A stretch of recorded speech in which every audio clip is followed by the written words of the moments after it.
They did not arrive with fire and brimstone. They came with an eclipse that swallowed the moon and a silence that deafened the world. When the sky turned black at noon over North America, humanity learned exactly how small it truly was. There was no preliminary chatter, no gradual detection by deep space observatories, and absolutely no time to prepare. One moment, the heavens were clear. The next, a shadow thousands of miles wide dragged itself across the Atlantic, plunging continents into a terrifying, unseasonal twilight. The Ethelgard Armada had folded into Earth's orbit with a precision that defied every known law of physics. They were massive, brutalist wedges of dark metal that absorbed the sunlight rather than reflecting it. The flagship alone was the size of Texas, a hovering monolith that exerted a gravitational pull strong enough to cause freak high tides along the eastern seaboard. Then came the broadcast. It did not rely on radio waves or digital signals. It bypassed our satellites entirely and manifested directly through the planet's atmospheric electromagnetic field, turning every speaker, every phone, and every emergency siren into a mouthpiece for the invaders.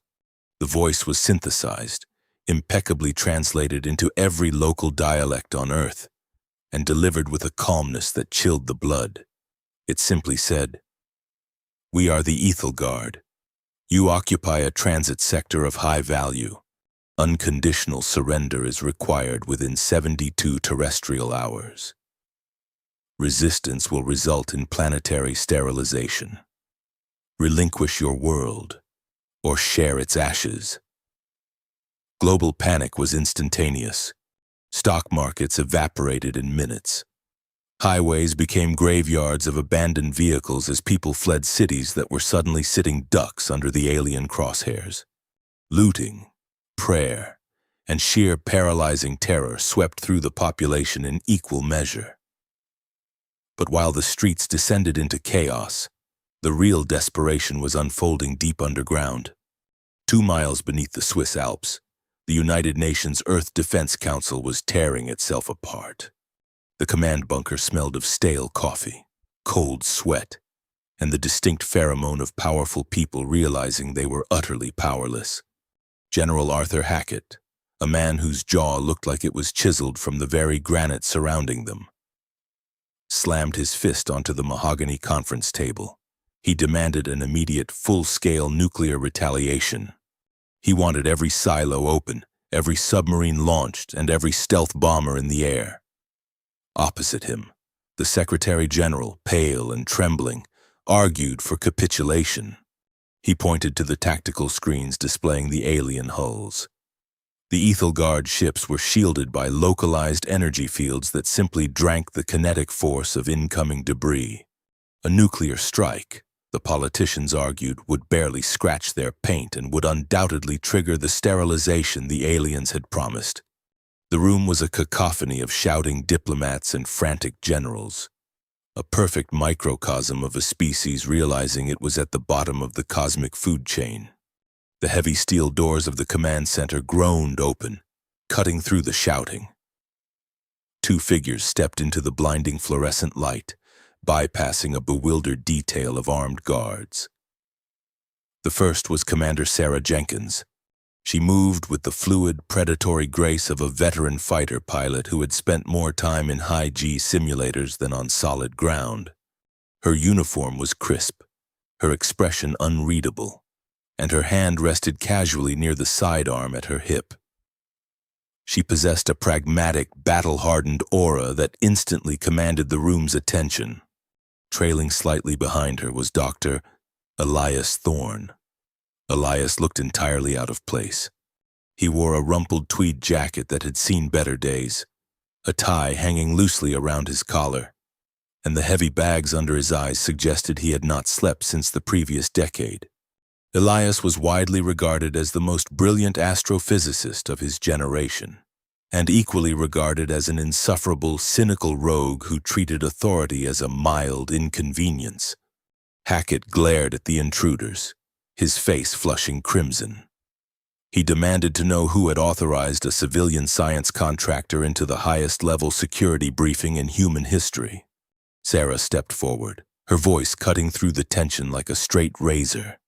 She informed the general that under the emergency wartime provisions, she had been tasked with escorting the director of the Advanced Propulsion Division to present an alternative tactical response.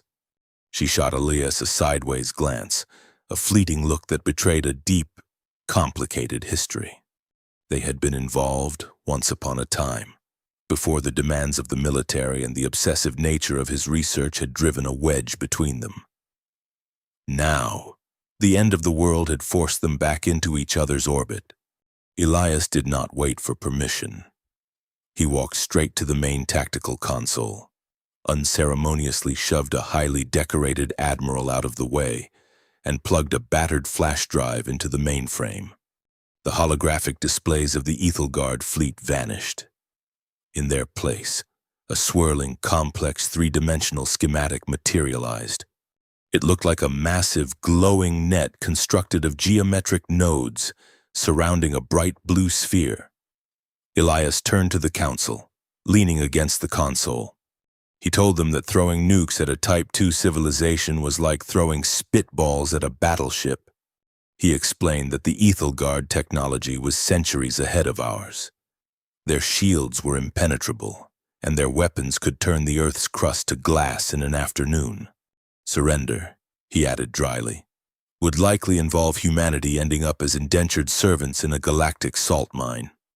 Hackett ground his teeth, asking if the doctor actually had a point or if he had just broken into the bunker to deliver an obituary. Elias smirked, a dangerous, reckless expression. He told the general he was not interested in shooting down their ships. He was interested in leverage. For the past 5 years, Elias explained, his team had been working on a black-budget initiative out in the rings of Saturn. It was called Project Prometheus. The council believed they were funding an experimental deep space transit network, a way to move cargo quickly between the inner and outer planets. The truth was far more terrifying. Elias had not built a transportation system. He had built the Icarus Array, an enormous modular Dyson net designed to manipulate gravitational constants and fold space-time around incredibly massive celestial bodies. The room fell dead silent. The Secretary General squinted at the glowing hologram, asking what Elias was proposing to move. Elias looked around the room, meeting the terrified eyes of the world's most powerful leaders. He explained that the Ethelgard Armada was an expeditionary force. They had left their home system vulnerable. He had already calculated the coordinates of their origin point based on the residual tachyon decay of their arrival trajectory. They came from a system 30 light-years away, orbiting a volatile blue hypergiant star. Sarah watched Elias, her heart hammering against her ribs. She knew the math. She knew what he was about to say, and the sheer audacity of it still made her blood run cold. Elias pointed at the glowing blue sphere in the hologram. He told the council that they had given Earth an ultimatum of 72 hours. He proposed taking the Icarus fleet, jumping to the Ethelgard home system, and deploying the net. He did not want to blow up their ships. He wanted to steal their sun. Hackett stared at him, the color draining from his face. He called it madness, an impossible suicide mission that relied on untested technology. He argued that even if they could reach the alien system, the gravitational forces would tear the human ships apart before they could even deploy the array. Elias didn't blink. He admitted the survival margins were slim and the technology was barely out of the prototype phase. He openly acknowledged that the energy required to initiate the fold might just incinerate everything within 100 million miles. But it was the only plan on the table that didn't end with Earth burning to a cinder by Thursday. He looked directly at Sarah, a silent question passing between them. They both knew the human cost this would require. They knew the array wasn't finished, and they knew exactly who would have to fly the deployment ships into the corona of an alien hypergiant. The silence in the bunker was thicker than the concrete above it. The clock was ticking. The shadow of the alien fleet was darkening the surface above, and the leaders of Earth had to make a choice between a dignified death or an act of cosmic larceny so profound it would rewrite the laws of the universe. Building a cage for a god is not a delicate process.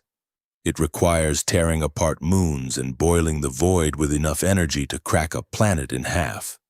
Deep within the shadowed embrace of Saturn's B-ring, humanity was attempting the impossible. The Prometheus shipyard was a marvel of covert engineering, a sprawling complex of scaffolding and fabrication bays anchored to a captured, hollowed-out asteroid. Here, concealed by the natural radiation interference of the massive gas giant, the Icarus array was taking shape. The array was not a net in the traditional physical sense. It was a localized space-time manipulator, a feat of astrophysics that bordered on the miraculous. It consisted of 12,000 individual gravitational resonance nodes. Each node was a monolithic cylinder of tungsten and carbon lattice, the size of a 70-story skyscraper, packed end-to-end with exotic matter and antimatter relays. Elias Thorne's design was undeniably brilliant and entirely audacious. When deployed in a perfect synchronized sphere around a massive celestial body, the nodes would not physically pull the star. Instead, they would fire a cascading pulse of dark energy, folding the fabric of the universe around the target. It was designed to pinch the star off from its current dimension, sliding it cleanly into an artificial slipspace conduit. It was a stellar tow cable, built to rip a sun out of its sky and drag it 30 light-years across the galaxy. The scale of the endeavor was terrifying, and the time limit was an absolute absurdity. With the Ethelgard Armada hovering over Earth, threatening total annihilation, the construction crews had exactly 72 hours to finish a 10-year project. Down in the zero-gravity fabrication bays, engineers worked in a state of manic, caffeinated delirium. Sparks showered into the endless black as welders fused armor plating at breakneck speed, pushing their bodies past the point of exhaustion. To stave off the crushing reality of impending extinction, the crews retreated into a dark, cynical gallows humor. Over the shared, encrypted comms channels, a grease-stained mechanic loudly wondered if stealing a foreign sun violated intergalactic zoning ordinances, and if he should expect a fine in the mail from some cosmic homeowners association. Another technician muttered that he was only working double shifts through the apocalypse because his ex-wife had custody of his golden retriever, and he wasn't about to let a fleet of floating metal wedges vaporize a perfectly good dog. It was a bizarre, intensely human coping mechanism, a chorus of bitter jokes masking the shared, unspoken knowledge that they were strapping themselves to the largest bomb ever conceived. High above the chaotic glow of the welding torches, in the cramped confines of the central Overwatch module, Commander Sarah Jenkins stared blankly at the telemetry screens. She felt a familiar, deeply frustrating tension standing shoulder to shoulder with Elias. The claustrophobic space forced an intimacy they had successfully avoided for 3 long years. Back in Houston, their relationship had been a spectacular collision of 2 fiercely stubborn minds. Elias was a man who lived entirely in equations, always looking past the physical world to calculate the hidden weights of the universe. Sarah was a pilot, grounded only by gravity, obsessed with pushing machinery to the absolute edge of destruction. They had burned incredibly bright and crashed painfully hard. The relentless demands of his black-budget research and the rigid structure of her military career had driven a wedge between them that neither knew how to remove. Now, the end of the world had shoved them back into a shared cockpit. Elias rubbed his face, his hands trembling slightly from the sheer lack of sleep. He had not closed his eyes since the alien shadow first fell across the earth. His tie was gone, his shirt was rumpled, but the arrogant, brilliant spark in his eyes was sharper than ever. He offered her a bitter, quiet apology, his voice raspy, acknowledging that he had dragged her into a heist that was mathematically classified as suicide. Sarah handed him a foil pouch of black coffee, her fingers lingering against his for a fraction of a second. The contact sent a jolt of electricity up her arm. She offered a tired, genuine smile, telling him she always preferred his specific brand of insanity over waiting around to die. The shared history between them hung heavy in the recycled air, a complex web of regret and enduring affection. They both knew the brutal truth of the mission profile. Jumping the fleet to the alien system was only the first hurdle. To deploy the array, Sarah would have to fly the command vessel directly into the upper corona of a blue hypergiant, a maneuver that practically guaranteed they would be cooked alive in their own seats before the jump sequence even initiated. But the universe, it seemed, was determined to kill them before they even left orbit. Back on Earth, 2 miles beneath the Swiss Alps, General Hackett was refusing to relinquish control of humanity's final act. To a man who had spent his entire life wielding a hammer, every crisis inevitably looked like a nail. And Hackett's hammer was the vast, centralized nuclear arsenal of the Earth Defense Council. As the mission clock bled down to the 48-hour mark, a piercing alarm shattered the quiet of the Overwatch module. The automated defense grids surrounding the Prometheus shipyard suddenly locked down. Red warning banners flooded the telemetry screens, painting the cabin in a harsh, bloody light. Navigational computers went completely dark, and the massive mechanical arms holding the Icarus nodes in place froze mid-rotation. Elias slammed his hands onto the console, his face draining of color as he read the hostile code cascading down his monitor. Hackett had invoked a shadow protocol, a brute force military override transmitted via a tight beam laser directly from the UN bunker. The general was systematically attempting to hijack the antimatter cores that powered the Icarus nodes. He intended to gut Elias's life's work, strip the engines, and strap them to conventional nuclear warheads for a massive, glorious, and utterly futile strike against the Ethelgard flagship. Sarah practically vaulted into the pilot's seat of the module, her hands flying over the manual overrides. She understood the immediate, catastrophic danger. The Ethelgard armada was actively scanning the solar system for any sign of resistance. The shipyard was currently hidden by a fragile, localized stealth field generated by the exact same antimatter cores Hackett was trying to steal. If the general successfully triggered the extraction sequence, the resulting massive energy spike would act like a flare in a dark room. The alien sensors would immediately detect the anomaly in Saturn's rings. The stealth field would collapse, and the Ethelgard would sterilize the entire sector before casually turning their weapons back on Earth. Elias's fingers flew across the terminal, his breath hitching as he desperately tried to construct a firewall against the military-grade hacking program. The progress bar for the core extraction was climbing rapidly, turning a violent shade of orange. He yelled over the blaring alarms that he needed at least 10 minutes to write a counterscript and physically sever the shipyard's external communication array to block the signal. But the terminal estimated Hackett's breach would be complete in less than 3 minutes. Sarah gripped the manual flight controls, her eyes locking onto the massive skeletal structure of the shipyard's main communication relay tower floating a mile away. There was only one way to physically sever the connection in time, and it involved breaking every safety protocol in the aviation manual. She engaged the explosive bolts, violently detaching their unarmored command pod from the station hub, and ignited the primary thrusters. As they rocketed directly into a dense, chaotic field of floating ice chunks and heavily armed antimatter nodes, the G-force pinned Elias to his seat. Sarah knew this reckless gamble might crush them against a bulkhead before the aliens ever fired a single shot. And even if they somehow survived the debris field and managed to blind Hackett's signal, the immense, terrifying thermal load of the blue hypergiant waiting for them at the end of the void jump remained a deadly, unsolved equation.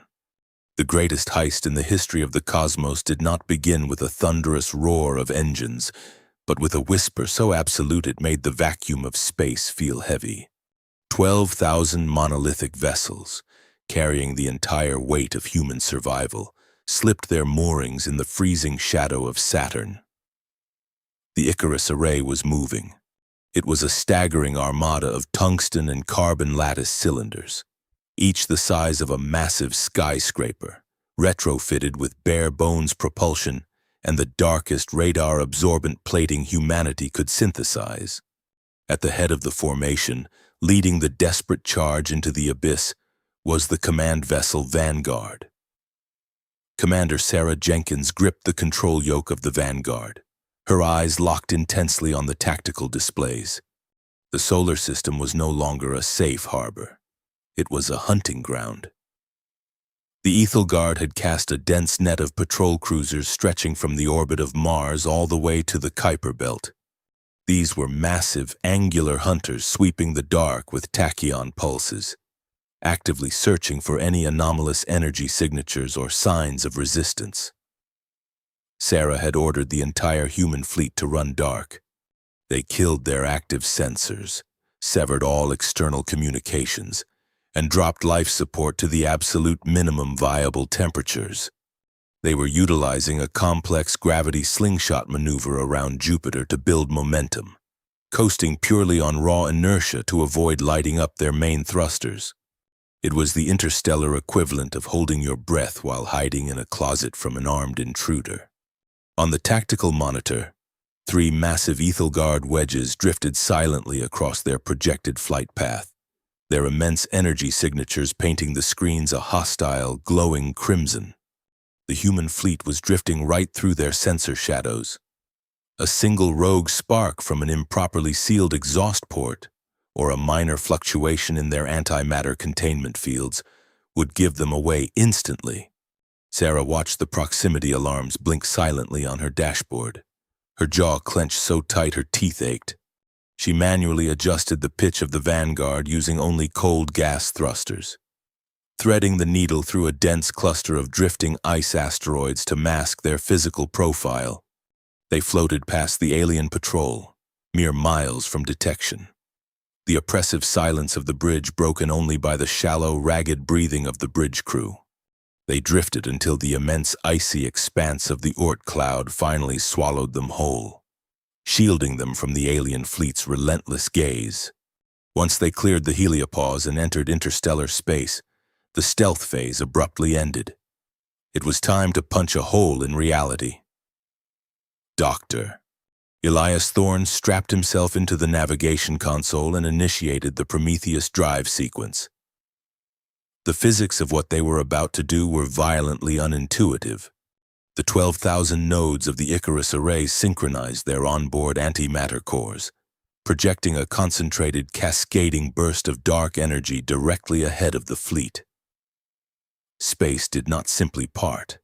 It fractured. A jagged, bleeding wound of violet light tore open in the dark, a localized singularity engineered to bypass the physical limitations of the universe. Sarah drove the Vanguard straight into the rupture. The transition into slipspace was a waking nightmare of sensory distortion. It felt as though gravity had suddenly inverted, forcefully pulling the blood from their veins and attempting to turn their physical bodies inside out. The reinforced viewport displayed an impossible kaleidoscope of stretching stars, smeared into infinite lines of blinding white against a canvas of swirling, non-Euclidean geometry. The harsh taste of copper flooded Sarah's mouth, and a phantom pressure crushed her chest. Inside the slipstream, time completely lost its linear grip, making a single second feel like an agonizing, drawn-out hour. It was a profound, visceral terror, a stark and violent reminder that human biology was entirely unfit for the chaotic spaces between dimensions. And then, as suddenly as it began, the violent shuddering abruptly ceased. The fleet entered the stable core of the slipspace conduit, gliding frictionlessly through a tunnel of swirling, luminescent plasma. The deafening roar of the dimensional transition gave way to the steady, reassuring hum of the ship's internal air recyclers. Sarah finally exhaled a breath she felt she had been holding since they left Saturn, letting her hands drop from the control yoke. Her knuckles were stark white, her hands shaking with the residual adrenaline of the jump. Elias unbuckled his heavy crash harness and pushed himself out of his seat. He moved gracefully in the microgravity of the bridge, bracing himself against the bulkhead directly next to Sarah's chair. For the first time since the crisis began, he did not look at the tactical displays or the frantically scrolling navigation readouts. He looked entirely at her. The arrogant, cynical armor he wore like a second skin had completely vanished, leaving behind a profound, exhausted vulnerability. He reached out, his fingers gently brushing a stray lock of hair away from her sweat-dampened forehead. He quietly confessed that he had spent his entire adult life calculating the abstract variables of the universe. Safely behind a desk, but he had never factored in the sheer, paralyzing terror of actually experiencing them. Sarah leaned into his touch, her racing pulse steadily calming under his hand. She looked up at him, her eyes reflecting the swirling violet light of the slipstream outside the canopy. She admitted that she had flown hundreds of high-stakes combat simulations, but absolutely nothing could have prepared her for the sheer, terrifying scale of what they were attempting to do. Yet, looking at Elias, surrounded by the terrifying beauty of the void, she realized there was nowhere else she would rather be.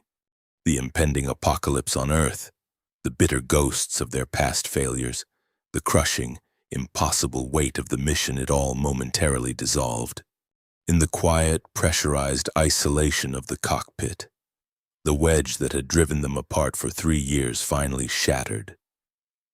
He leaned down, bridging the final gap between them.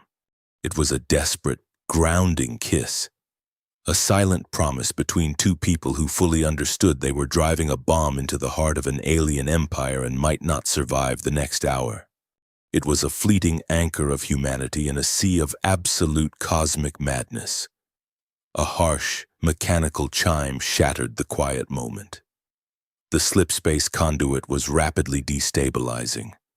The violet plasma outside the viewport began to churn and violently shift colors. The exit vector was rushing up to meet them. Elias scrambled back to his station, his hands flying frantically across the terminal as he synced the 12,000 nodes of the fleet for an immediate, simultaneous re-entry into normal space. The dimensional membrane snapped back into place with the concussive force of a cosmic hammer. The Vanguard violently decanted into real space, the inertial dampeners screaming in protest as the ship slammed against the sudden return of traditional physics. The entire Icarus array materialized in a massive, perfectly orchestrated sphere. The reinforced blast shutters over the main viewport automatically retracted, and the bridge was instantly flooded with a blinding, aggressive azure light. They had arrived. Suspended in the terrifying void before them was the Ethelgard home star. It was a monstrous, volatile blue hypergiant, a celestial titan of such unfathomable scale that it made Earth's sun look like a dying, insignificant ember. It boiled with terrifying, unrestrained ferocity, spewing arcs of superheated cerulean plasma the size of Jupiter deep into the surrounding vacuum. The sheer scale of it was incomprehensible. A churning, violent ocean of blue fire that dominated the entire visual spectrum and radiated a sense of ancient, untamed power. But as Elias stared in awe into the blinding light, the tactical console suddenly lit up with a cascade of terrifying data. The star's ambient thermal radiation was spiking far beyond his most extreme theoretical calculations, rapidly overwhelming the fleet's initial heat shielding. They had successfully navigated the void and found their prize.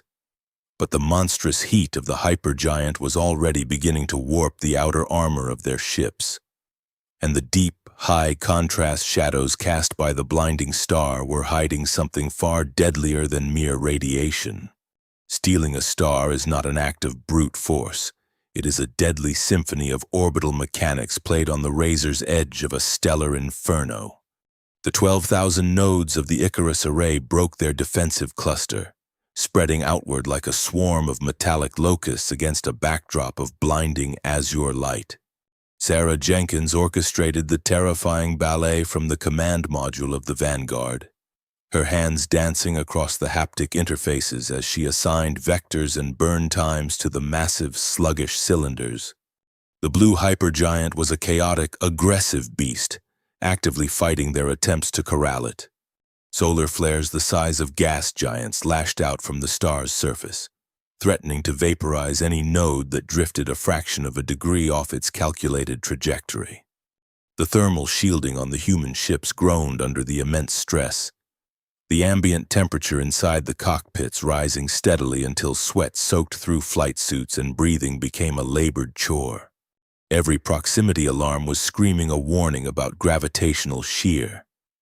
But Sarah pushed the throttles forward, forcing the human armada into a perfect, mathematically rigorous sphere spanning millions of miles around the alien sun. As the network of nodes locked into their final geostationary anchor points, the heavy tungsten cylinders firing their attitude thrusters to hold against the immense gravity well. The Vanguard's deep space optical sensors finally pierced the dense electromagnetic interference of the hypergiant. Elias Thorne monitored the raw data stream, waiting for the structural integrity confirmation of the dark energy net. Instead, his primary screens populated with high-resolution telemetry of the inner solar system. The interference cleared, revealing the planetary bodies orbiting the massive star. There, suspended in the perfect habitable zone of the roaring blue giant, was the Ethelgard homeworld. Elias stopped breathing entirely.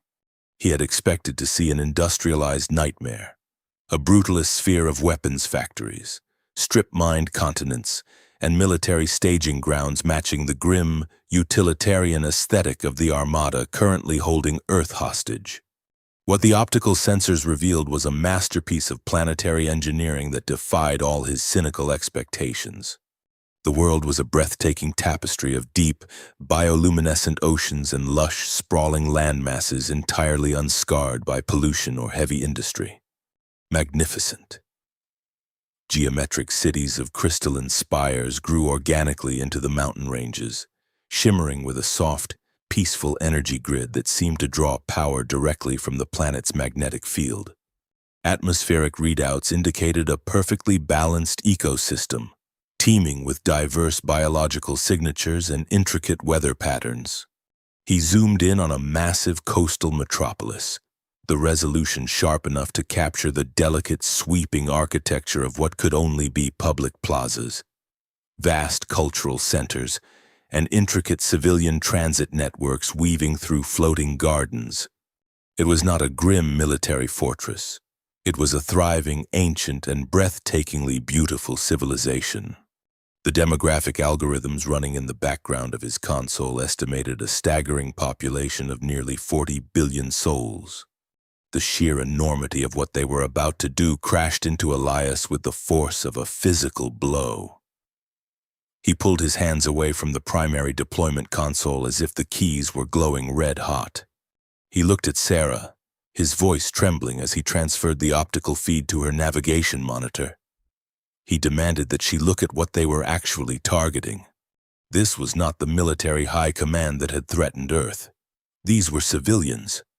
These were billions of artists, teachers, children, and families who likely had absolutely no idea that their expeditionary armada was currently demanding the surrender of a backwater planet 30 light-years away. If Elias activated the Icarus array, the blue hypergiant would instantly vanish from this dimension, folded away into a pocket of artificial slipspace. That magnificent, vibrant world would be plunged into an eternal lightless void in a matter of seconds.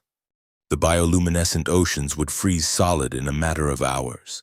The perfect atmosphere would liquefy and fall as toxic snow, and an entire species would die a slow, agonizing death in the absolute. Freezing dark, Elias slammed his fist against the reinforced bulkhead. The arrogant, detached scientist utterly broken by the raw, horrific reality of the math he had championed. He argued violently that humanity could not secure its own survival by committing galactic genocide. They would be trading their own extinction for a crime so profound it would stain their species for eternity. He paced the cramped space, insisting that the Ethelgard military might be a rogue faction, an imperial vanguard acting entirely independently of the civilian government they were currently looking at. Throwing the switch meant they were becoming the very monsters they were trying to defeat, executing 40 billion innocents for the crimes of a single fleet. Sarah stared at the crystalline cities rotating slowly on her screen, the pragmatic, hardened armor of the soldier cracking wide open under the crushing weight of the moral horizon. She felt a sickening knot twist in her stomach, the horrific truth of his words echoing in the sweltering, claustrophobic cockpit. She hated the math just as much as he did, but she also saw the face of her sister living in Houston, the millions of terrified people trapped under the shadow of the alien wedges back home, and the uncompromising ultimatum of planetary sterilization. The Ethelgard commander had not offered room for negotiation, and the clock back on Earth was down to mere hours. She turned to Elias, her voice tight with unshed tears and grim resolve. She told him that she did not want to be a butcher, but she absolutely refused to be the last human being alive to debate the ethics of it.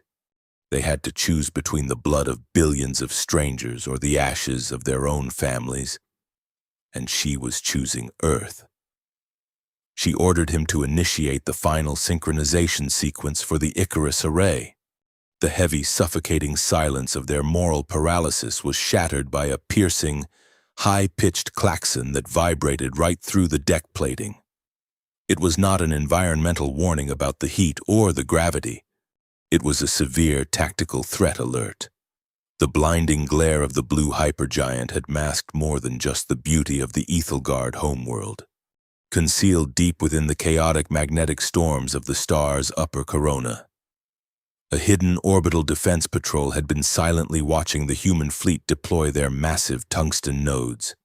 They were sleek, aggressively angled interceptors coated in a highly advanced refractive armor that made them virtually invisible against the violent backdrop of solar fire. The Vanguard's tactical displays instantly turned a violent, flashing crimson as hundreds of hostile energy signatures materialized directly out of the solar flares. The alien patrol had clearly recognized the existential threat the vast network of nodes posed to their sun. They were not hailing the human fleet, and they were not asking for identification or intent. They were diving out of the blinding light at terrifying speeds, their weapons arrays already glowing with lethal intent. Highly charged plasma torpedoes locked onto the fragile, unarmored command modules of the Icarus array, tearing through the vacuum to defend their star from the audacious human thieves. The sky above them did not just burn, it actively reached out to tear them apart. A swarm of alien interceptors carved through the hypergiant's corona, turning the blinding azure light into a chaotic arena of weaponized plasma and fractured gravity. The Ethelgard fighters were a terrifying fusion of biology and metallurgy, their refractive hulls shifting in color to perfectly mimic the churning blue solar storms around them. They did not fly so much as they surfed the immense magnetic currents of the star, diving down upon the fragile human command modules with the predatory grace of deep-sea leviathans.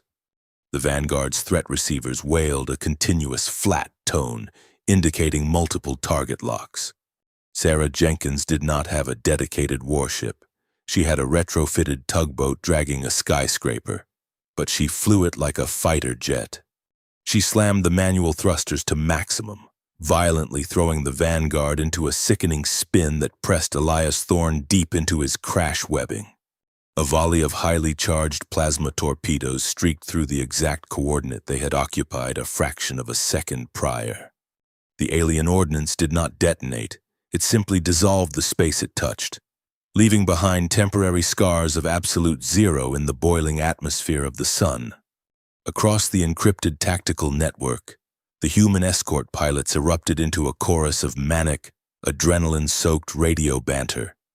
It was a desperate coping mechanism born of sheer, incomprehensible scale. Flight Lieutenant Miller, commanding a flank escort, cheerfully announced that his portside radiation shielding was officially rated for a mild sunburn, not a localized supernova, and formally requested permission to roll down the windows for a breeze.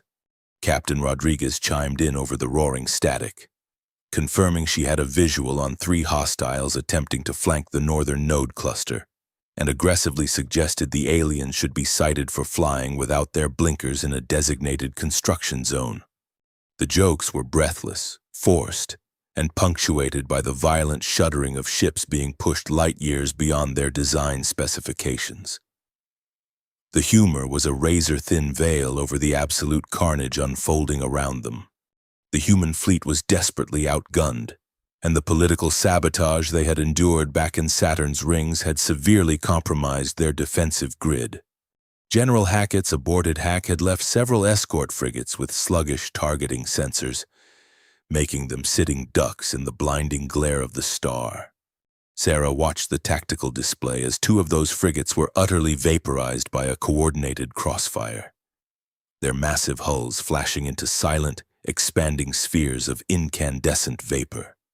The loss of life was instantaneous, a brutal, heavy reminder of the political failures that had forced them into this desperate corner. The Ethelgard interceptors were systematically dismantling the Icarus Array's defensive screen, carving a direct, unopposed path toward the most critical piece of the network. The primary wormhole relay was the linchpin of Elias's entire design. It was a massive central processing core floating equidistant between the 12,000 nodes, responsible for synchronizing the simultaneous dark energy pulse. If the relay was destroyed, the nodes would misfire. The artificial slipspace pocket would instantly collapse inward, and the entire human fleet, along with a significant chunk of the Ethelgard solar system, would be crushed into a singularity the size of a grain of sand. A massive Ethelgard strike craft, significantly larger than the interceptor swarm, broke formation and dove directly toward the primary relay. Its forward mandibles glowed with a sickening, concentrated violet light, charging a singularity torpedo designed to shatter heavy planetary fortifications. It was a weapon of absolute overkill, and it had a clean, unobstructed shot at the heart of the Icarus Array. Elias watched the tactical feed, the arrogant veneer of the brilliant scientist entirely stripped away by the raw, animal instinct for survival. He yelled that the synchronization sequence was at 92%, but the charging torpedo would reach the relay long before the array was ready to fold. The profound moral hesitation he had felt moments ago regarding the beautiful alien homeworld was entirely eclipsed by the immediate, primal need to keep the woman sitting next to him alive. Sarah did not calculate the odds, and she did not wait for a consensus. She acted on the pure, uncompromising instinct that had defined her entire military career. She bypassed the safety governors on the Vanguard's primary antimatter drive, flooding the engines with raw, unfiltered fuel. The ship screamed in mechanical agony, the structural bulkheads groaning under a level of torque they were never engineered to endure. She threw the Vanguard into a suicidal lateral drift, using the immense gravitational pull of a rising solar flare to slingshot her vessel directly into the flight path of the Ethelgard strike craft. It was a maneuver of reckless brilliance, placing her unarmored command module squarely between the alien heavy bomber and the primary wormhole relay. The alien pilot, clearly not expecting a cumbersome transport ship to actively throw itself into the crosshairs of a heavy weapon, hesitated for a microscopic fraction of a second. That hesitation was exactly what Sarah was counting on. She fired the Vanguard's maneuvering thrusters in a continuous, erratic burst, spinning her ship like a top to present the thickest section of their ablative heat shielding toward the incoming enemy. The Ethelgard strike craft fired. The Singularity torpedo struck the Vanguard's reinforced lower hull with the force of a tectonic shift. The impact did not shatter the ship, but it transferred a catastrophic wave of kinetic and thermal energy straight through the deck plating. The bridge was instantly thrown into absolute chaos. Consoles violently ruptured in blinding showers of sparks. The artificial gravity plating flickered and died, and the emergency bulkheads slammed shut, sealing them in a claustrophobic tomb of flashing red warning lights and choking electrical smoke. Sarah was thrown violently against her restraint harness, the breath driven completely from her lungs, her vision narrowing to a dark, throbbing tunnel of pain. She fought through the blinding concussion, her hands frantically searching for the manual helm controls in the dark. The Vanguard was drifting, severely crippled, its primary thrusters entirely offline, and its structural integrity failing by the second. But as she wiped a thick stream of blood from her forehead and peered through the acrid smoke at the fractured main viewport, she saw the massive Ethelgard strike craft veering wildly off course. The torpedo impact had deflected off the Vanguard's spinning hull just enough to disrupt the alien ship's own delicate flight path, sending it careening directly into the dense, superheated plasma of the rising solar flare. The alien vessel was instantly incinerated, swallowed whole by the star it was trying to protect. Sarah had successfully defended the relay, but the cost was astronomical. The Vanguard was dead in the water, caught in the immense gravitational undertow of the hypergiant, slowly being dragged down toward the boiling azure surface. The ambient temperature inside the bridge was skyrocketing, the failing life support systems unable to hold back the localized inferno raging outside their shattered window. Elias unbuckled himself, coughing violently through the thick smoke, and pulled himself across the zero-gravity cabin toward her. His own console was completely dead. The screen shattered into a useless spiderweb of cracked glass. He grabbed Sarah's arm, his grip bruising, his eyes wide with a mixture of raw terror and profound awe. He yelled over the deafening wail of the internal alarms that the main synchronization feed had successfully transferred to the automated relay right before they took the hit. The Icarus array was fully charged. The 12,000 nodes had reached perfect harmonic resonance. The bridge radio crackled to life, cutting through the heavy static with the automated synthesized voice of the primary relay computer. It coldly announced the final countdown to the spatial fold. 10 seconds until the fabric of reality was torn wide open. Sarah looked out the fractured viewport, her hand tightly gripping Elias's. The alien interceptors were swarming again, realizing their heavy bomber had failed, turning their lethal weapons back toward the crippled Vanguard. Below them, the hypergiant raged, a terrifying ocean of blue fire actively reaching up to consume them. Above them, the 12,000 nodes began to hum with a sickening, violent violet energy, preparing to swallow the entire system into the void. They were trapped squarely in the center of a cosmic cataclysm, their ship failing, the heat rising to an unbearable threshold, and the timer relentlessly bleeding away the final seconds of everything they knew. The universe does not scream when you break it, it simply holds its breath. At 0 seconds, the Icarus array stopped humming and started erasing reality. The 12,000 tungsten nodes of the human fleet fired their antimatter cores simultaneously, projecting their dark energy payloads not outward, but sharply inward. A geometric web of violet light ignited across millions of miles of hard vacuum, perfectly enclosing the roaring blue hypergiant. For a fraction of a heartbeat, the star fought back with terrifying ferocity. Massive, arching solar flares lashed against the invisible cage, superheated cerulean plasma flattening against a localized dimensional barrier that defied every established law of thermodynamics. The collision of pure stellar fury and artificial slipspace physics painted the cosmos in a blinding, strobing canvas of aggressive ultraviolet radiation. Then, the spatial fold initiated. Space itself did not tear. It folded inward like a piece of cosmic origami pulled by an invisible string. The blinding azure light of the star stretched into agonizing, impossible angles. The perfect spherical mass of the hypergiant warped, elongating into a localized singularity, forcefully pulling the surrounding vacuum down the gravity well with it. Inside the crippled vanguard, Sarah Jenkins and Elias Thorne watched through the fractured viewport as the most violent celestial body they had ever seen was simply pinched out of existence.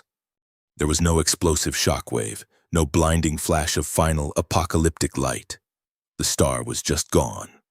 It was swallowed whole by a silent, colossal rift that sealed itself the exact moment it opened, leaving absolutely nothing behind. The immediate aftermath was instantaneous and entirely terrifying. The vibrant, chaotic arena of the upper corona vanished, replaced in a microsecond by the absolute suffocating blackness of deep interstellar space.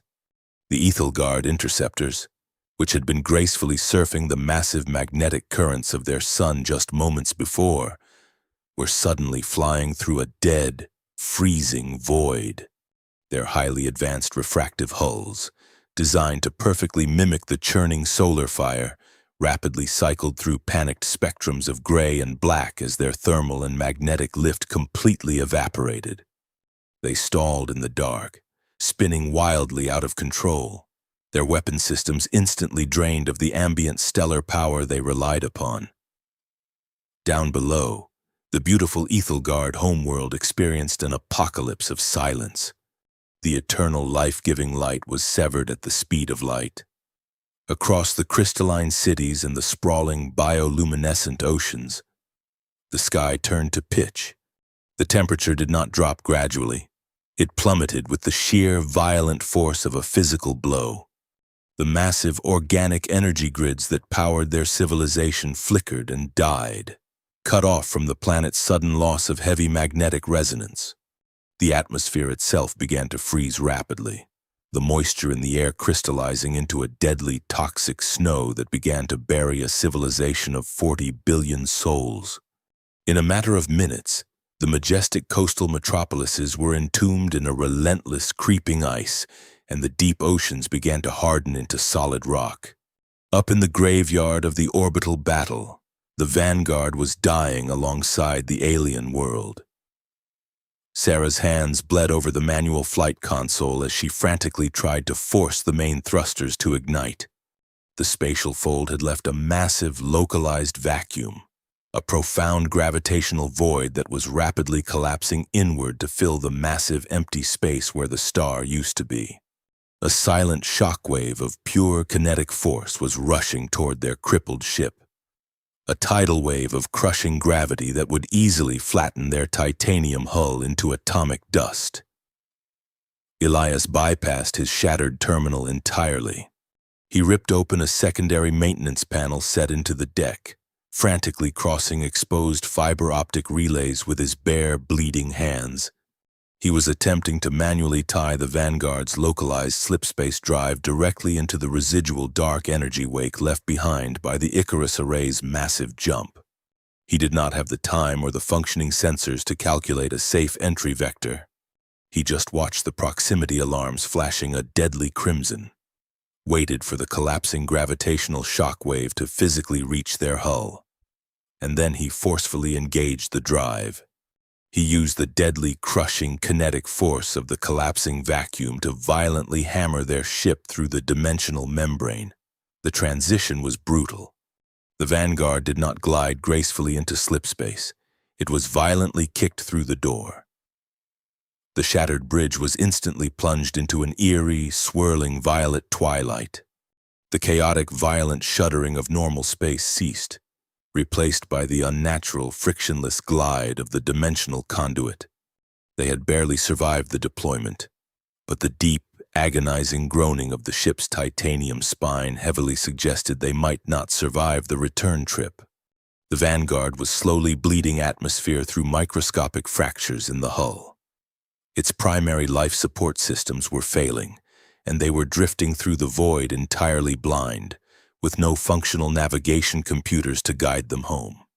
In the dim, flashing red emergency lighting of the ruined bridge, Elias unbuckled himself and slumped heavily against a scorched bulkhead. He pulled a battered secondary datapad from his flight suit, staring blankly at the rapidly decaying telemetry of the Ethelgard system they had just left behind. The numbers painted a stark picture of absolute, uncompromising genocide. The planetary surface temperature of the alien homeworld was dropping toward absolute zero at a geometric, unstoppable rate. Entire continents were flash freezing in the dark. He had won. He had successfully executed the most brilliant feat of theoretical astrophysics in the history of the universe. He had secured the ultimate godlike leverage required to save Earth from imminent destruction. Yet, as he sat in the cold, flickering light of the crippled ship, he felt absolutely no triumph. He felt a crushing, suffocating wave of guilt that threatened to stop his heart. He looked at Sarah, whose face was pale, exhausted, and streaked with dried blood and sweat.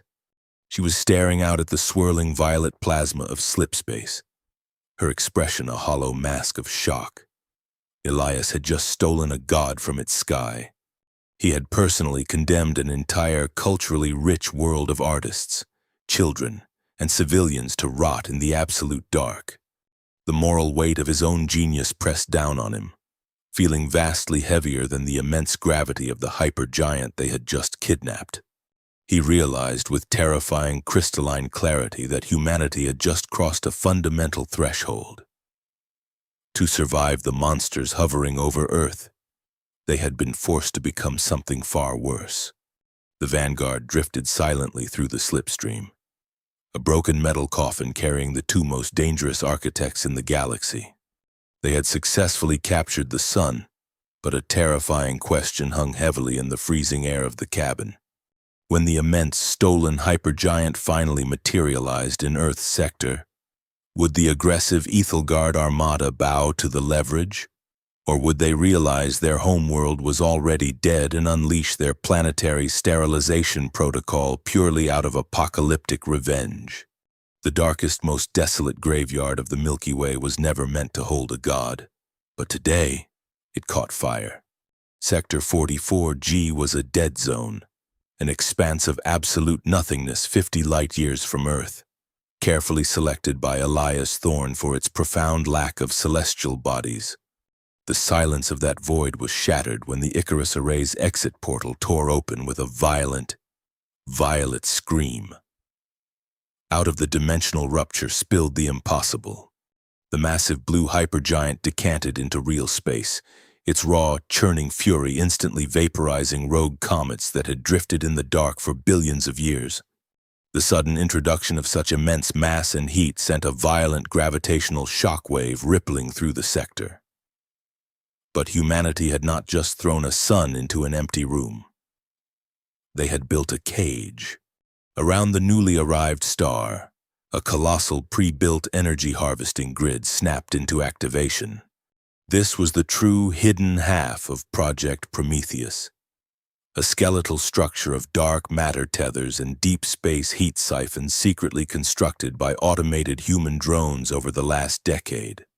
The massive tethers engaged flawlessly, wrapping the angry star in an invisible and uncompromising magnetic net, instantly channeling its unimaginable thermal output into massive containment batteries the size of small moons. Humanity had successfully stolen the fire and chained it to their own anvil. However, while the hypergiant raged against its new prison, the architects of this theft were nowhere to be seen in the immediate vicinity, leaving their ultimate fate hanging in the freezing void between dimensions. Back in the terrified, shadow-drenched skies of Earth, the apocalypse was supposed to be running on a strict, unyielding schedule. High above the Atlantic Ocean, aboard the massive Ethelgard flagship, Supreme Commander Valen stood on the primary observation deck, watching the blue marble rotate helplessly below. He was a being of absolute stoic calculation, an apex tactician whose species had been bred for generations to conquer without a shred of emotion. His armada formed a flawless, impenetrable blockade, their heavy weapons primed and ready to turn the continents into glass the moment the 72-hour ultimatum expired. The bridge of the dreadnought was a temple of silent, brutal efficiency, bathed in the soft ambient hum of their singularity engines. Then, the astrometric sensors screamed. It was not a proximity alarm or a localized tactical threat warning. It was a fundamental error code from the deep space telemetry network. A piercing, discordant wail that Valen had never heard in his 4 centuries of military service. His navigation officers, usually statues of disciplined focus, broke protocol entirely. Their multi-jointed fingers flew across the diagnostic consoles in a sudden, frantic panic. The localized holographic map of their home system, which always glowed at the center of the bridge with the reassuring, immense azure light of their hypergiant, abruptly flickered and went completely dark. Valen demanded an immediate recalibration, his imposing armored frame leaning heavily over the command table. He assumed it was a sophisticated human cyber attack, a pathetic, desperate final attempt by the Earth Defense Council to blind them before the execution. He ordered his communications officers to purge the sensor relays and re-establish the link to their homeworld. But the data refreshing on the central holographic spire was not corrupted. It was pristine, mathematically flawless, and utterly impossible. The astrometric readouts confirmed a massive, localized dimensional collapse exactly 30 light-years away. Their star, the ancient, churning heart of their empire, the sole source of all their power, warmth, and biological survival, had simply vanished from the physical universe. The immense mass was gone. The anchoring gravity well was gone. The blinding light was completely gone. A profound, paralyzing silence fell over the massive alien bridge. The stoic, unbreakable facade of the Ethelgard crew shattered in an instant. Valen watched as his chief science officer physically recoiled from the monitors, her skin rapidly shifting from a deep, vibrant crimson to the pale, ashen gray of terminal shock. She looked up at her commander, her voice trembling, and reported that the planetary surface temperatures on their homeworld were already dropping geometrically. Their families, their millennia of history, their entire majestic civilization were currently being buried under miles of toxic ice in an absolute, suffocating dark. A wave of raw, unfiltered panic, a deeply suppressed primal terror that their species had not felt since their primal infancy, rippled violently through the enemy fleet. It spread from the flagship to the escort cruisers. An infection of pure despair transmitted rapidly through the encrypted battle net. The mighty Ethelgard, who had arrived as indifferent, godlike executioners, were suddenly the freezing orphans of a murdered solar system. Valen gripped the edges of the command console, the reinforced metal groaning and bending under his immense physical strength. His mandibles clicked in a furious, rhythmic cadence of complete disbelief. He looked down through the observation deck at the tiny, fragile blue planet spinning below them. It was a world they had thoroughly assessed as primitive, barely capable of chemical propulsion, and fundamentally helpless against the might of a Type II civilization. Yet, this backwater, insignificant species had just reached across the galaxy, bypassed all their impenetrable defenses and casually decapitated an interstellar empire. The psychological tide of the entire war inverted in the span of 5 agonizing minutes. Earth was no longer a trapped, helpless victim waiting for the executioner's axe. In the terrified eyes of the alien armada, humanity had just ascended to the horrifying, incomprehensible status of a cosmic predator. They were a species willing to extinguish tens of billions of innocent lives without firing a single conventional weapon. Down on Earth, 2 miles beneath the Swiss Alps, the agonizing weight was actively breaking the human spirit. But inside the UN command bunker, the tactical boards were suddenly telling a very different story. General Hackett stared at the deep space monitors, his jaw practically unhinged.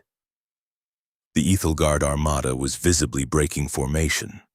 The perfect, intimidating geometric blockade that had suffocated the planet was dissolving into absolute chaos. Massive alien warships were aggressively drifting out of alignment, occasionally colliding with one another as their internal communication frequencies suddenly flooded the electromagnetic spectrum with frantic, unencrypted transmissions. They were no longer a unified fist poised to strike. They were a bleeding, disorganized mob in the throes of a collective existential nightmare. The Secretary General leaned heavily against the mahogany conference table, the blood returning to his pale face as he watched the alien fleet panic. He looked at Hackett, realizing the sheer magnitude of what Elias Thorne had actually accomplished. The leverage the cynical astrophysicist had promised was now a tangible, heavy weapon pointed directly at the alien throat. But wielding that weapon required a level of cold-blooded cruelty that humanity had never fully tested. And the safety was currently jammed. The energy grid in Sector 44G was successfully siphoning the stolen sun. But the essential control codes required to manage that grid and to potentially negotiate the return of the star were locked securely inside the Vanguard's mainframe. If Sarah Jenkins and Elias Thorne did not survive the brutal return journey through the slipstream, the hypergiant would eventually burn through the automated tethers and consume the empty sector, leaving Earth with an apocalyptic bluff and absolutely no way to reverse the galactic damage. As General Hackett reached for the planetary broadcast system to deliver humanity's chilling response to the alien flagship, the fate of two species rested entirely on whether a crippled, unarmored tugboat could find its way out of the void before Supreme Commander Valen realized Earth was holding a loaded gun with a broken trigger. The hunter had suddenly become the hunted, but humanity had absolutely no idea how to hold the leash of a starving god. Inside the heavily fortified United Nations command bunker beneath the Swiss Alps, the terrifying silence of the alien armada hovering on the tactical monitors was the loudest sound in human history. The massive brutalist wedges that had threatened to sterilize the Earth were no longer a unified execution squad. They were a chaotic, drifting graveyard of panicked warships. General Arthur Hackett did not hesitate to seize the momentary advantage. He vaulted over the conference table, shoving a terrified communications officer aside, and seized manual control of the global broadcasting array.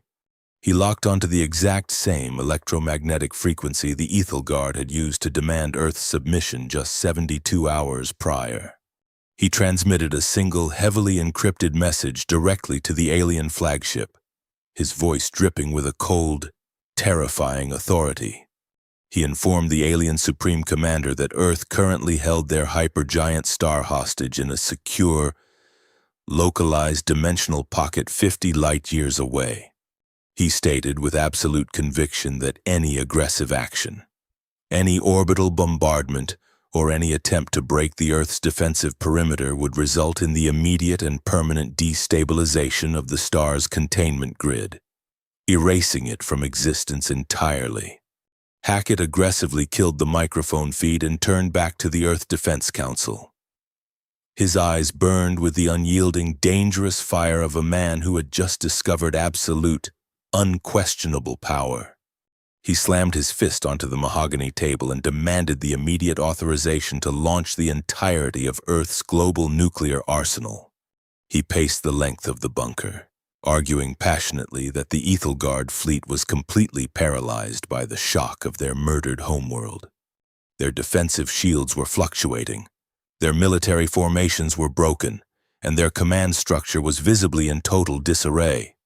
He wanted to wipe the alien expeditionary force from the sky while they were blind and bleeding, permanently eliminating the greatest existential threat humanity had ever faced, and leaving their billions of civilians to freeze in the dark. The Secretary General recoiled in absolute horror, his face completely drained of color. He slammed his hands down, arguing frantically that genocide was not a tactical victory, but a cosmic crime that would forever damn the human race. Hackett did not argue back. He simply drew his heavy military sidearm and placed it squarely on the central tactical console, the metallic clatter echoing sharply against the concrete walls. It was a terrifying, silent signal of a military coup right in the middle of the apocalypse. Following his lead, the heavily armed loyalist guards stationed around the perimeter of the room simultaneously raised their assault rifles, disengaging their safeties with a chorus of sharp, mechanical clicks. They locked down the heavy steel doors of the bunker, turning the command center into a heavily armed trap. The room instantly devolved into a tense, breathless standoff. The world's most powerful politicians suddenly staring down the barrels of their own military protectors, realizing that humanity was entirely capable of destroying its own soul before the aliens even fired another shot. High above the suffocating tension of the bunker, the dark sky violently tore open one last time. The Vanguard did not gracefully exit slipspace. It was violently expelled from the dimensional conduit like a shattered bullet from a ruined barrel.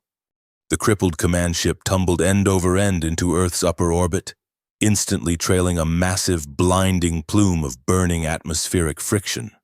The vessel was a blackened, unrecognizable husk of warped titanium and fused circuitry, its primary thrusters completely dead and its navigational arrays sheared entirely off the hull.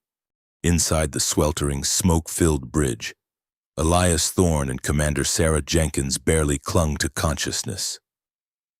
The brutal transition back into normal space had ruptured the final localized gravity dampeners. Sarah fought the manual flight yoke with pure, agonizing physical strength, her muscles tearing as she desperately tried to force the aerodynamic profile of the ruined ship upwards to prevent them from skipping off the atmosphere or incinerating on descent. She manually triggered the automated emergency retro rockets, a violent, bone-rattling burn that forcefully arrested their deadly descent just thousands of miles above the Atlantic Ocean. The global communications grid instantly lit up like a wildfire as the Vanguard's automated distress beacon pierced the heavy static. Back in the subterranean bunker, Hackett stared at the main tactical screen as the ruined ship stabilized in low Earth orbit. He recognized the Vanguard's specific transponder code and immediately barked an order to his loyalist technicians to sever the communication feed before the returning heroes could complicate his impending execution order. He was too late. Before the technician could physically cut the hard line, Elias's voice cracked violently through the bunker's heavy amplified speakers. It was raspy, bleeding, and trembling with a profound, terrifying authority that demanded absolute silence. Elias had bypassed the military encryption entirely, utilizing the Vanguard's surviving deep space telemetry relay to broadcast his transmission to both the UN bunker and the Ethelgard flagship simultaneously. He told General Hackett to stand down immediately. He did not ask. He commanded. Elias revealed that he held the sole, master biometric encryption keys to the massive energy harvesting grid currently restraining the hypergiant in Sector 44G. He had purposely hard-coded the lockout before initiating the spatial fold. If Hackett fired a single nuclear weapon at the paralyzed alien fleet, or if the general attempted to take control of the civilian government, Elias promised to manually initiate a catastrophic containment failure. He would incinerate the stolen sun and leave Earth to face the apocalyptic, unhinged wrath of a highly advanced species that suddenly had absolutely nothing left to lose. Hackett froze, his hand hovering inches from the sidearm resting on the console, his face twisting into a mask of pure, furious impotence. The brilliant astrophysicist had anticipated the military betrayal and had effectively put a gun to the head of the entire planet to prevent a massacre. Through the heavy static of the open channel, Sarah leaned into the shattered communications console of the Vanguard, her voice carrying the heavy, exhausting weight of the stars. She addressed both the warring human general and the terrified alien supreme commander hovering in his dreadnought. She declared that the cycle of total annihilation and planetary sterilization ended right here, in the cold, unforgiving vacuum above Earth. She offered the Ethelgard an unprecedented choice that defied centuries of their brutal interstellar conquest. Earth would not return the star to its original coordinates, as the Icarus array was completely destroyed and the jump was mathematically irreversible. However, humanity would share the fire. Sarah proposed a radical, immediate alliance. Earth would utilize the Vanguard's surviving dark energy schematics to build localized, sustained micro-wormhole conduits. They would beam the harvested, unimaginable thermal energy of the hypergiant directly from the dead sector into the freezing atmosphere of the alien homeworld. They could thaw the oceans, reignite the crystalline cities, and save the 40 billion civilians currently freezing to death in the dark. But the price of their survival was absolute capitulation. In exchange for the life-giving heat, the Ethelgard Empire would immediately power down their heavy weapons, completely dismantle their expeditionary armada, and submit unconditionally to human oversight and a binding galactic peace treaty on the bridge of the massive alien dreadnought. Supreme Commander Valen listened to the broken, bleeding human pilot casually dictate the survival of his ancient, proud species. He looked at the catastrophic telemetry monitors displaying the horrifying, icy death currently gripping his magnificent world. He possessed the raw firepower to easily turn Earth into a smoldering cinder. But all the weapons in the universe would not reignite his sun or save his family from the creeping, toxic snow. His immense pride, his centuries of unyielding military doctrine, and his fundamental belief in Ethelgard supremacy crumbled into dust under the agonizing, irrefutable weight of his dying world. Valen stepped slowly away from his command console, the heavy armor plating of his uniform dragging on the deck. He manually disabled the dreadnought's core singularity engines, a symbolic gesture of absolute surrender. He ordered his navigation officers to broadcast the command fleet-wide. Across the Earth's atmosphere, the terrifying, glowing red energy signatures of the massive alien wedges systematically flickered and went entirely dark. Valen transmitted a single, unbroken cryptographic code across the void to the crippled Vanguard. It was not a trick, and it was not a delay tactic. It was a formal, unconditional surrender, signed by the highest military authority of the Ethelgard Empire. The heavy, oppressive shadow over the continents finally began to lift, as the massive alien ships actively broke their blockade and drifted into passive, high-orbit holding patterns. Inside the UN bunker, the Loyalist guards slowly lowered their rifles. The terrifying spell of Hackett's attempted coup broken by the overwhelming reality of the alien capitulation. Humanity had undeniably won the war, achieving a victory so profound and terrifying it rewrote the power dynamics of the entire galaxy. But as the Vanguard began its slow, agonizingly final descent toward the surface, the true nightmare of their new reality was just beginning to take shape. They had to figure out how to safely feed a chained god without getting burned, and they had to manage an ancient, highly advanced empire that had just been conquered by accident. An empire that might one day decide they wanted their son back. We did not just win a war, we accidentally enslaved an empire, and our grand prize was a chained god screaming in the dark. Sector 44. G rapidly transformed from an empty, desolate graveyard into the most heavily fortified and terrifyingly monitored region of space in the known universe. Earth Defense Command, thoroughly purged of General Hackett and his hawkish loyalists following his failed military coup, oversaw the immediate construction of the Prometheus Gates. These were monumental orbital stabilization rings positioned in a tight, synchronous orbit around the captive blue hypergiant. Their purpose was a masterpiece of desperate, improvisational engineering. They siphoned the raw, unbridled fury of the stolen star and threaded that unimaginable thermal energy through microscopic, sustained slipspace fractures, beaming it directly into the freezing atmosphere of the Ethelgard homeworld 30 light-years away. It was a terrifyingly delicate operation, a cosmic hostage situation managed by an entire species of amateur jailers. If the human technicians poured too much heat through the fractures, they would boil the alien oceans and incinerate the surface.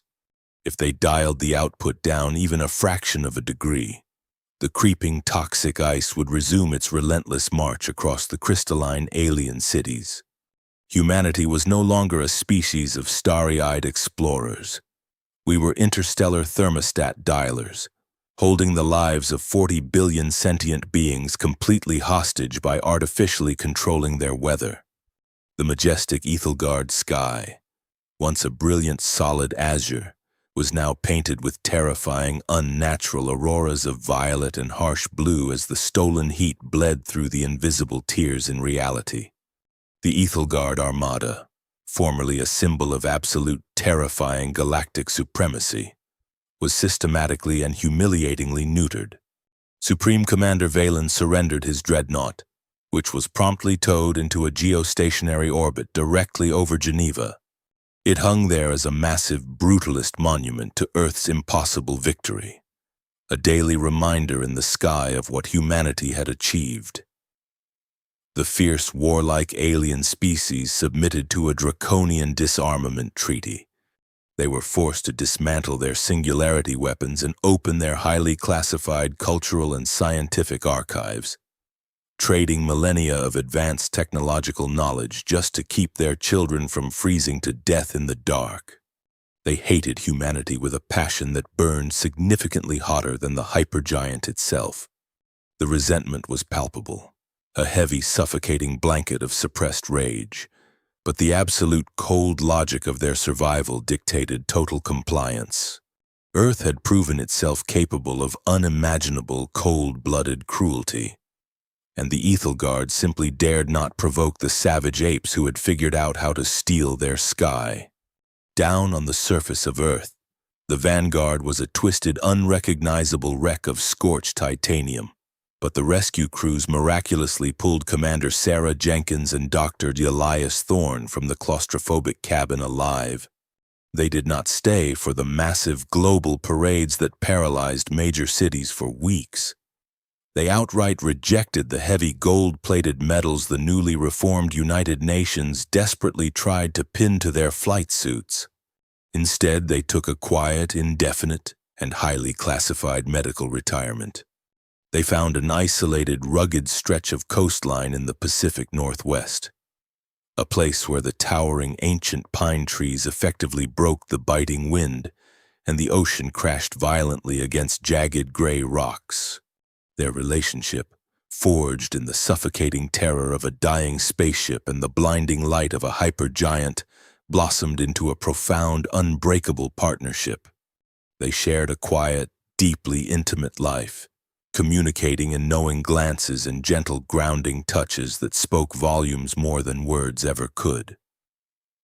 But peace was an illusion they could never fully embrace.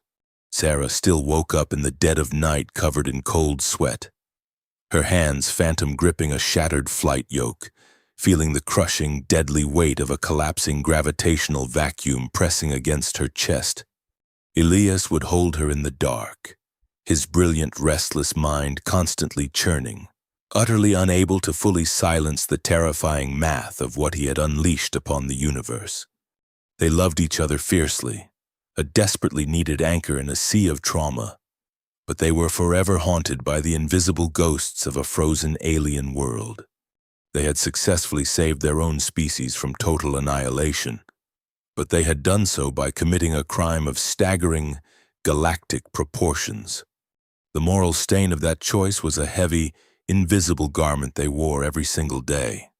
They could never look up at the stars the same way again, knowing exactly how fragile those lights were, and knowing precisely what it took to extinguish them.